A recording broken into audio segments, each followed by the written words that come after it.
So, 4 top tips for managing cultural differences. I've actually come up with a model fairly recently called the 4Rs model, and those Rs stand for rewards, research, reflect, and reach out.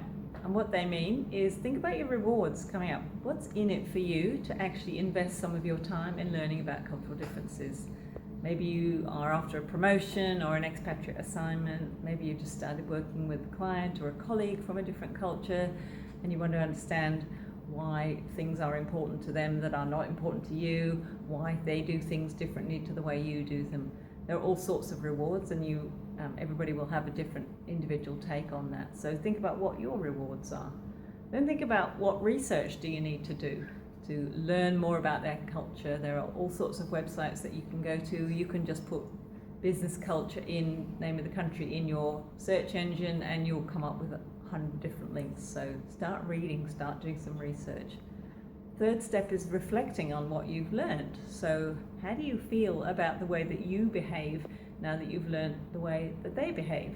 How do you actually, continue to do, is it just business as normal, or do you maybe need to change and, do some things a bit differently? So if you're going to a culture that is very quiet, where people are very collective and nobody speaks out, and you're someone who actually is very vocal and talks in a loud voice and interrupts people all the time and takes up lots of space, how do you think you're going to fit in that much more restrained culture?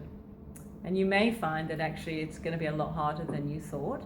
So you really need to think about, well, what are some strategies I can use to actually reach out and to succeed in spite of all the cultural differences? So switch off your cultural cruise control. This isn't going to be business as usual. This is business, in a different way. So think about some things that you can do to reach out, like becoming a better listener, supporting people with ESL, English as a second language, having more honest conversations with people, very polite and non-aggressive and non-threatening, but just politely inquiring why people do things in a different way that they do.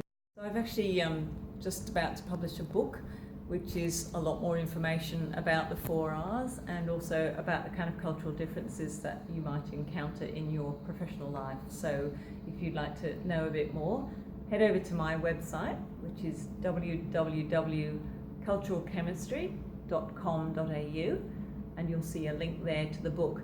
The book's called Cultural Chemistry as well, subtitled Simple Strategies for Bridging Cultural Gaps. Hope to see you there.